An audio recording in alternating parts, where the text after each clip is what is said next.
1 hour of sleep, and then it's all downhill from there. By the way, if you want to pull out your sermon notes out of your bulletin, for those of you who are the nitpickers, I'm going to say up front, yes, I know it's the month of March.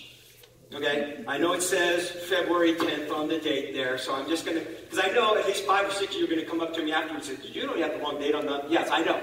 So, I lost an hour of sleep too. So, okay, so now that we got that out of the way, I want to get into this morning's message. And I want to start with a show of hands. So here's what I'd like you to do. Don't raise your hand until I go through all of these. But by a show of hands, anyone in this room, have you ever argued with your spouse about money? Don't raise your hand. Yeah. Okay. Worried about maybe making your rent or being able to make your mortgage payment one month? Have you ever come to the end of your paycheck before you came to the end of the month? Have you ever carried a credit card balance of over $5,000? Or have you ever felt a little bit of nervousness and anxiety about having enough money for the future? Okay, so if any one of those apply to any of you, would you just raise your hands and we're all among friends here, okay? So here's the good news. For those of you who didn't raise your hands, like you got it all together. But for the rest of us, this is for you. We are in this series about life, money, and legacy. And they're all tied together. And money issues tend to be one of the biggest issues in people's lives. It is one of the top 3 issues in marital conflict. Of the top 10 worries and anxieties that people have, it fills out the top 5. Either worries about finding a job, looking for a job, making my mortgage payment, paying off my credit cards, or having enough money for the future. Those are 5 of the top 10 worries that people have in our culture. It's a big, big deal. Money is a big deal in our lives. And the thing about it is it's such a big deal, but we don't talk about it. We keep it to ourselves. We don't want anybody to know, and we're nervous about it, but we won't talk to anybody about it. And did you know that Jesus talked more about money, wealth, and possessions than any other single subject? Than any other single subject that he ever talked about. He talked more about that. Jesus often talked in parables, taught people with stories called parables. Half of his parables had to do with money and possessions and wealth. So if Jesus talked a lot about it, and it's a big, big deal in our lives, I think it's really important that as a church, we talk about this. So that's what this whole series is about. Life, money, and legacy. And really keying in on the legacy side of it. And we're going to be looking at one particular parable this morning.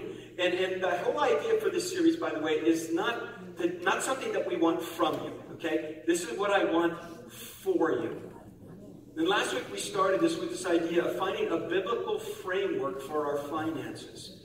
And talked about the idea of what you do with your money now is going to affect what will happen then, what will happen later. That this is an ongoing thing. And so I want to address a little bit more the later part of it, which is the legacy part. Now, some of us in this room have the money issue all settled down. Our personal finances are all in good order. We don't owe anybody anything.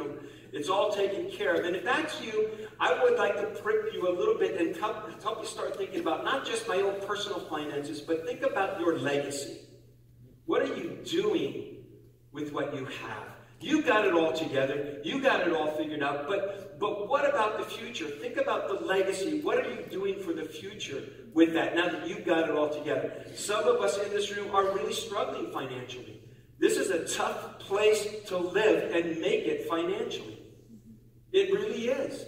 And maybe you find yourself struggling right now and you don't even know where to start. And hopefully today is going to give you a little bit of a handle on that. And for some of us in this room, we're just kind of starting out in the workplace, and you're just starting to get your first paychecks, and now's the time to figure this whole thing out. So that's what this whole series is about. Today, particularly, we're going to be looking at one parable of Jesus, talking about legacy. And this is one of those stories that's a bit of a head-scratcher. And I want to read it to you, and you'll see what I mean, and then see where we're going with it. It's found in Luke chapter 16. And Jesus told his disciples this story. There was a rich man whose manager was accused of wasting his possessions. So he called him in and asked him, "What's this I hear about you? Give an account of your management because you cannot be my manager any longer. The manager said to himself, what shall I do now? My master's taking away my job. I'm not strong enough to dig, and I'm ashamed to beg. I know what I'll do, that when I lose my job here, people will welcome me into their houses. So he called in each of his master's debtors, and he asked the first, how much do you owe my master? 900 gallons of olive oil, he replied. The manager told him, here, take your bill, sit down quickly, and make it 450. And this asked the second, how much do you owe? 1,000 bushels of wheat, he replied. He told him, take your bill, make it 800. Now you're thinking, this guy is really in for it when the master finds out what's going on. But here's the kicker. The master commended the dishonest manager because he had acted shrewdly. For the people of this world are more shrewd in dealing with their own kind than are the people of light. I tell you, use your worldly wealth to gain friends for yourselves so that when it is gone, you will be welcomed into eternal dwellings. For whoever can be trusted with very little can also be trusted with much. And whoever is dishonest with very little will also be dishonest with much. So if you have not been trustworthy in handling worldly wealth, who will trust you with true riches? And if you've not been trustworthy with someone else's property, who will give you property of your own? Now, that's a bit of a head scratcher. What in the world is Jesus saying here? Is he saying that sometimes it's okay to cheat?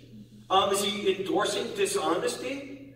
Is he saying, buy your way into heaven? So I'm going to tell you up front, no, no, and no. Okay? That's not what he's getting at here. But he is getting at something very, very important. And he's getting to this idea of legacy. That what we do with our money now has an impact not only on our future in this earth, but in eternity. And what this story is all about is about rearranging our lives and arranging our lives in such a way that they're arranged around the things that matter the most. And so that's what I want to talk to you about today. Arranging our lives, particularly our finances, but all of our lives really, around what matters most. And I'm going to give you 3 T's that'll help you remember. And the first T is temporary. Okay? Our life on this earth is temporary. What drives this story is this sense of urgency. The central character has been a dishonest manager of his master's money. And the master finds out, and he calls him, and he demands an accounting. He says, what is this I hear about you? You must give an account of your management because you cannot be my manager any longer.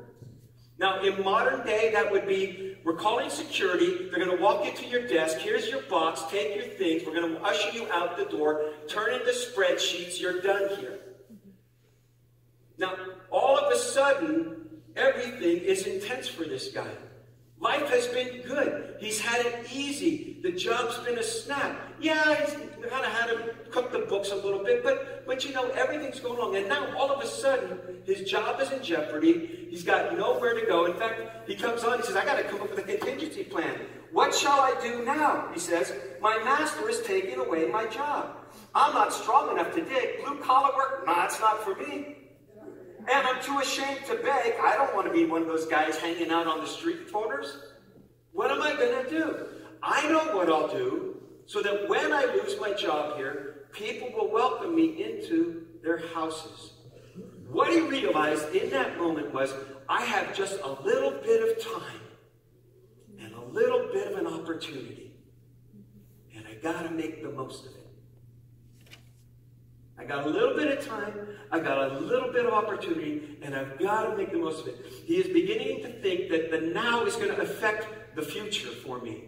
The now, what I do right now in this little bit of time, in this little opportunity that I have got to do something quickly. And what I do right now in this little bit of time and this little opportunity that I have is going to affect my future. So I've got to do something that's going to make my future more secure. And so this is what he does. He gets a guy that owes him 900 gallons of olive oil. He says, really quick, write it down, make it 450, we'll call it good. And you can imagine the guy that now just got his bill cut in half. And I'm sure, probably the ongoing, the extended conversation, goes, wow, thanks a lot, man. You just saved me a bundle. If you ever need anything from me, you just give me a call. And I'm sure he said, oh, I will. Sooner than you think. And he gets the second gun. Is how much do you? 1,000 bushels a week. Okay, quick, mark it down. Let's make it 800. Call it good. We'll call it good. Wow, you just saved me a bundle. If there's ever anything that you need from me, you just give me a call. Oh, I will. Sooner than you think. See, that's the deal. He realized that he just had a little bit of time and a little opportunity. And now was the time to make something happen for his future. Now here's the deal. And I think this is where Jesus is starting to take us. Every one of us in this room had just a little bit of time and a little bit of opportunity. And we need to act on that little time and opportunity that we have right now. Knowing what his now is and knowing what's happening for his future, he has to do something about it now while he has the opportunity. And I think what Jesus is saying to us is what we do now affects our future. And we need to do something now because we only have a little bit of time and a little bit of opportunity. We know and we live, we understand that this life is short. And yet so often we live as if this is all there is. He said, no, this is just temporary. Anybody here ever stayed in a Motel 6? Okay, yeah, okay. So if you've stayed in a Motel 6, you know it's a clean, decent room, not a whole lot of amenities, and yeah, you can get a good night's sleep there. And it's not going to cost you very much. Now, if I spent the night at a Motel 6 and I said, you know what, the drinks in here are pretty drab. This place could use some sprucing up. I am not going to invest in that hotel room and change the furniture and get a more comfortable mattress and better fixtures in the bathroom and nicer curtains and a better rug and all that. Why? Because I'm just staying there for the night. It's temporary. And we live in a temporary world. And yet so often, knowing that we live in a temporary world, we still treat it as if it is our future and our eternity. And what Jesus is getting at is, listen, if you live for the now only, you're missing the boat. You're missing the opportunity. That in this world, you have a little bit of time and you have a little bit of opportunity. So make the most of it now. It's our living in the now that gets us into most of our trouble financially. So temporary is the first T. Life in this earth is temporary. Second one is about tools. That our resources are meant to be tools. The things that we have, the stuff that we have, is all meant to be tools. This is the twist to the whole story. Everybody that's listening to Jesus tells this story. He's telling this story, and he's talking about this manager, and he's mismanaged the funds, and now he's shortchanging his master and thinking, oh man, this guy is in for it. When the master finds out, this is it. This guy is going to get just taken to the cleaners. But the surprise and the twist of the story, and this is where the point comes in, is that the master, it says, commended the dishonest manager because he had acted shrewdly. Wait, what? What? He commended him? He shortchanged him. What in the world? Why would he commend him? That does not make any sense. And Jesus all of a sudden now has everybody's attention. Because now he's going to make his point. For the people of this world, he said, are more shrewd in dealing with their own kind than the people of the light. What he says is, people who don't believe in eternity, people who have no hope of a future in heaven, people who have no kind of a relationship with God, they are better at using their money for their ends than we are, who have an end that is much, much better. These are people in this world who have no sense of the future, who have no sense of eternity, are better at using the time and opportunities that they have now to make the best that they can for the future that they think that's all they have. And those of us who know that we have an eternity that is beyond this world and that this life on this world is temporary and we have something much more real and much more eternal, we're dumb when it comes to comparison. Because they know how to leverage what they have for what they want for their future. And the point that he's making to us is, verse 9, use worldly wealth, which is your stuff, to gain friends for yourself, so that when it is gone, you will be welcomed into eternal dwellings. What he's saying is, be strategic with your stuff. He wants us to see our stuff as a tool.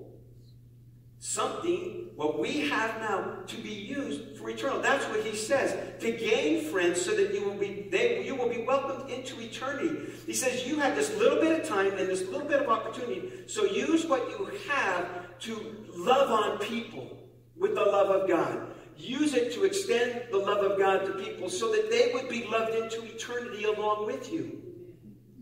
He's saying that's why God's given you what he's given you. Use your stuff strategically. Turn your stuff into stories. We have all of these videos each week. We have a video story of life transformation. And behind every one of those stories is because somebody made an investment somewhere along the way. He says, turn your stuff into stories. I'll tell you personally, for us, a number of years ago, probably from the beginnings of Northgate, about 27, 28 years ago, one of the first missions that we supported was Hope for Kids International. We got very involved with them. And then after a few years, I went on my first short-term mission trip with Tom Egan, president of Hope for Kids. And that became a bonding of our church and that ministry for so long. And now we're a part of something called a Walk for Water. And my wife and I have been involved in planning and putting together these Walk for Waters. We've done it for this is going to be our 8th year, coming up at the end of this month. And last year, each year we tried to raise money to raise these funds. And last year we had the opportunity to actually fund a complete well ourselves. Through our own giving and then other people giving to support us in this. And so this last summer, we actually got the chance. There is a well in Bubobi, Uganda, that has a concrete block around it and then a plaque on it that says Kenneth Betty Jensen. We turned our stuff into a story, and that well is now providing clean, fresh, safe water for over 1,000 people in surrounding villages. That's turning your stuff into stories. I'll give you another story. Some 65 years ago, a group of people who were meeting in a small rented church building on Cap Street put their stuff together and raised enough funds and volunteered their time to build what is the basement of this building. And some 65 years ago, they moved into this place for the very first time downstairs. And began to make investments and reach people for Christ. And out of that church came a number of people out into the mission field, people into pastoral ministry. One of them was me. I grew up in this church, and because of the investment, the people started turning their stuff into stories. I am one of those stories. And then some 35 years ago, the second phase of this building got built. And this whole building that we now meet in happened. About 35 years ago, that process began. And then about 30 years ago, this congregation sent my wife and I out and about 5 other families to start a church over in Benicia. And God has blessed that over there. And now here we are. A year ago, we came and started joining together. And now these two churches are uniting. And God is turning our stuff into stories that are continuing to reach this whole Bay Area. Amen. See, that's what he's saying. You turn your stuff into stories because you can't take it with you. Yes. I have done probably thousands of funerals over my 42 years of ministry. In every funeral that I have officiated at, nobody talks about people's stuff. You know what they talk about at funerals? The stories. See, that's legacy. And that's what Jesus is saying. Use your stuff. Turn it into a story. It's a tool. It's not to be gathered and amassed for yourself. It's to be used for the kingdom's sake. I'll tell you one more story that's very personal to me. It's a couple in our church on the Benicia campus named Rick and Kima Small. They were one of the first couples that we met when we planted Northgate, Benicia. They had been doing youth ministry in their garage for years. They had opened up their home and had high school kids coming over, and they got the broken furniture and the stained carpets to prove it. They started doing this for years and years and years, and then they became a part of the Northgate family and started doing youth ministry and joined with our youth ministry, and it began to blossom to the point where we had over 100 high schoolers on a Wednesday night. And it got so big it had to move out of their place and move into our campus. And so they were doing that, and they did that for years and years and years. And then a number of years ago, the male leaders of our youth group did something called Boys of Summer. And what they did was they rented a couple of Winnebagos, piled a bunch of high school boys in, and did a road trip down to Southern California. You know, and they went to Disneyland, and they went to a Giants game at Dodger Stadium. They were very popular there. And they did a whole lot of other things. But then each day they would, and they camped, park in a parking lot on the beach. And one year, Boys of Summer, my son Eric went. He was about 16 years old at the time. And he was really wrestling with God. And he'd grown up in church and all that kind of stuff, but he was just like, not sure this was for him. And on a Boys of Summer trip, one morning at breakfast at devotions, he was in Rick's group. And they had a conversation in which my son gave his whole life to Christ. Amen. Because Rick was willing to turn his stuff into a story. And that's what Jesus is saying. And the question for you and I has to be on a regular basis, am I using my stuff for eternity? Am I just amassing this and making my life comfortable?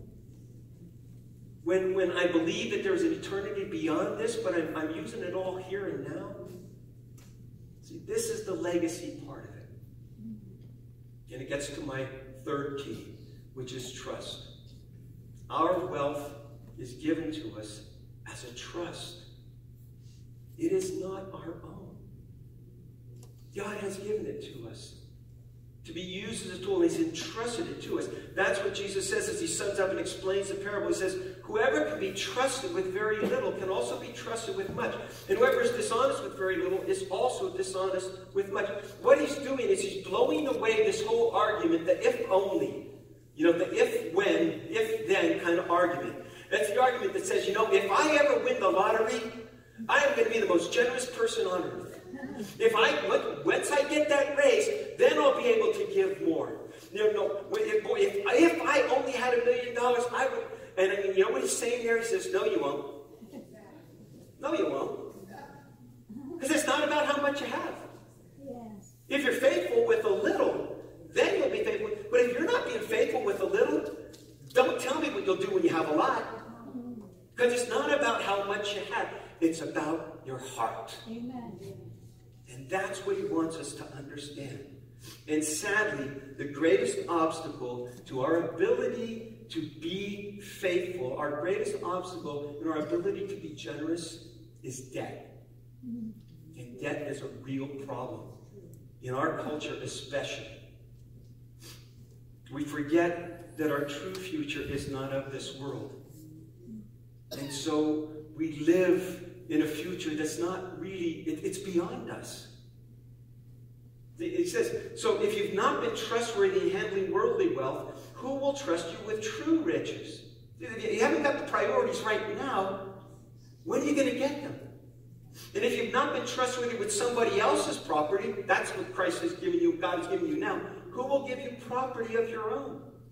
It says, now's the time to learn these lessons. And break that bondage of debt, because that's the thing. See, here, let me show you how it is. Give you a little bit of a graphic. Okay, this is a typical person's income line. Okay, over a period of time, chances are your income is going to increase. You might suffer a few setbacks, lose a job for a while, something like that. But in general, over time, this is how most of us, our income's going to look. That over a period of time, you're going to get a raise, you're going to get a better job, you get an advance, whatever it is, and eventually your income is going to go up. And then what happens is our spending pretty much matches our income. Or at least it should. Okay? So you get a raise, your spending goes up. You get a raise, spending goes up. Take a dip, got to cut back into spending. But you kind of try and keep it. And that's what they call living paycheck to paycheck. Okay? Month to month, week to week. I just got to make sure that I have enough to get through the next month. Okay? It's okay. It's not bad. You know, you don't have bills. You don't have stuff that hanging over your head. And you know, that's where a lot of people live. Most people in our society, in our culture, don't even live like that. What they do is this. I get a raise, my spending goes up. But the raise the next time wasn't quite as much as I wanted, but I was anticipating that. So what I do is, well, I spend a little bit more and I use a credit card. And then what happens is we get used to that, and the gap between income and spending goes this way. And the space in between is red. It's called debt. And that's where a good portion of our society and culture lives right now. And that impedes our ability to use our wealth as a tool. It impedes our ability to invest in eternity. So, let me give you something here. A change in plan.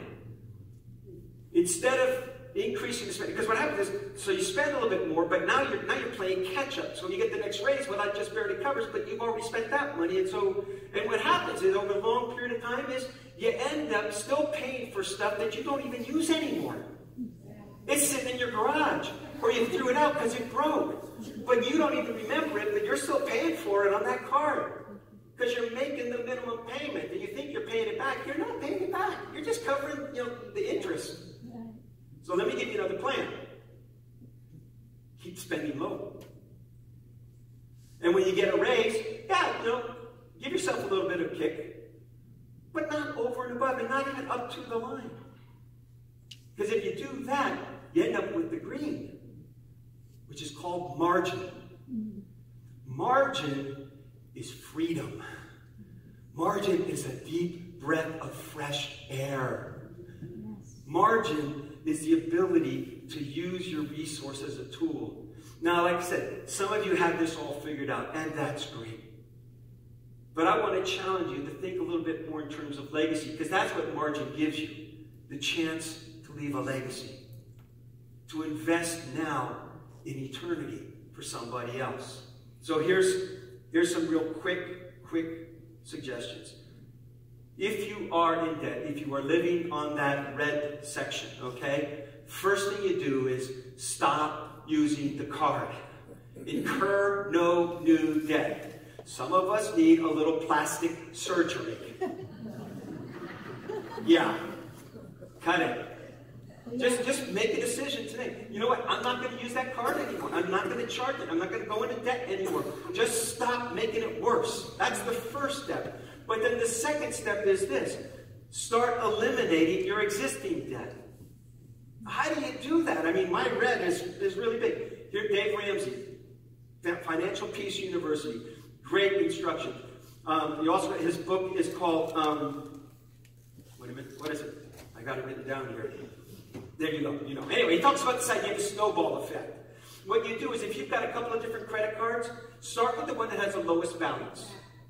Then, well, wait a minute. What, shouldn't I start with the one that has a high interest? No. Start with the one with the lowest balance. Make the minimum payment on the others, and do as much as you can to pay off that one with the lowest debt. You start with the one with the lowest debt, because that's the one you're going to have the most success at actually paying off. And then once you pay that one off, now you take that money that you were given to that one, and you take the next one.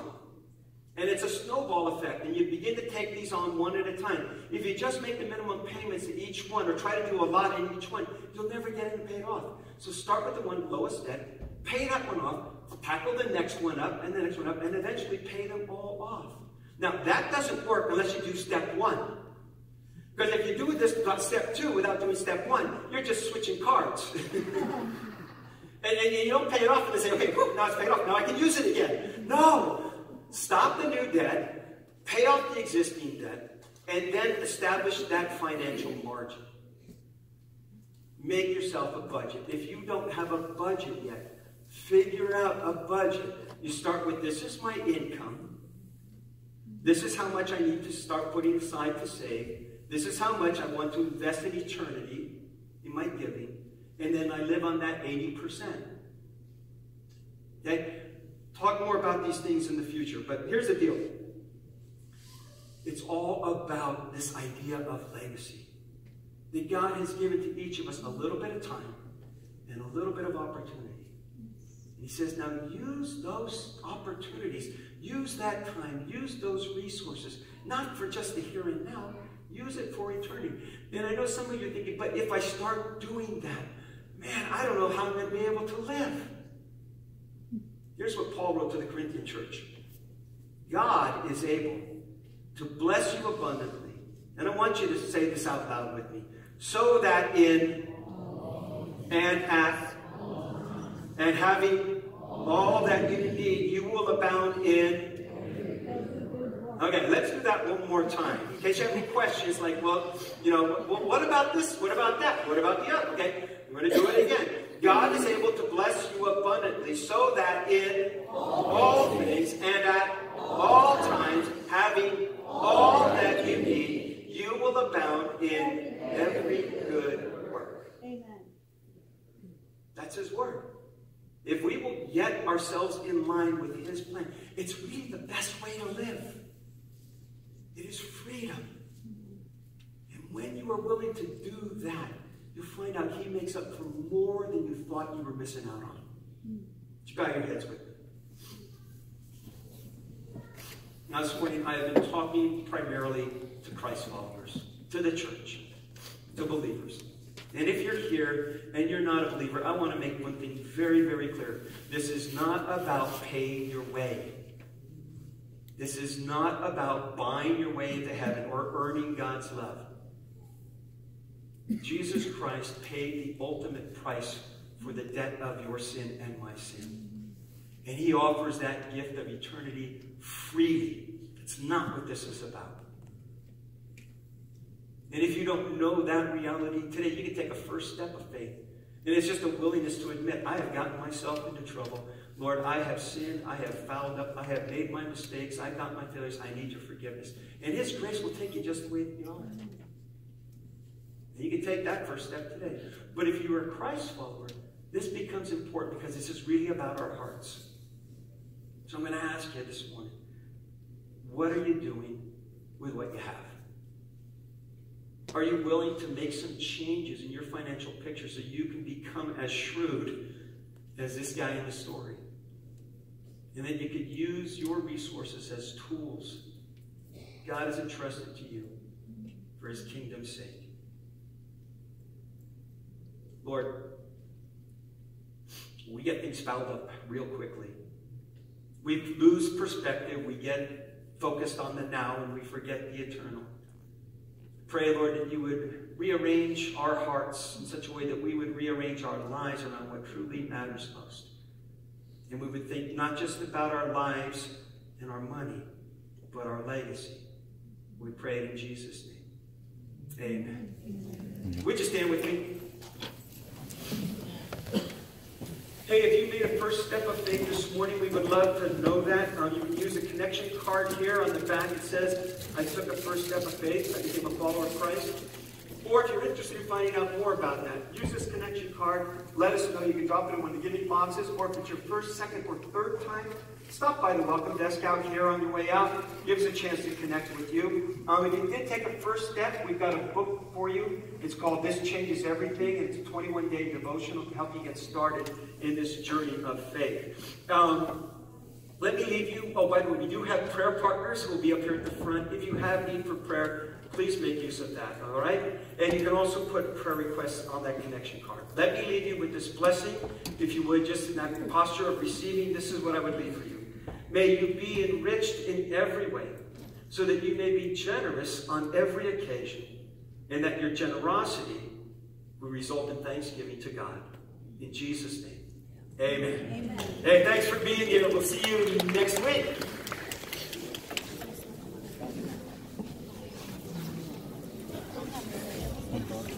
见了，再见了。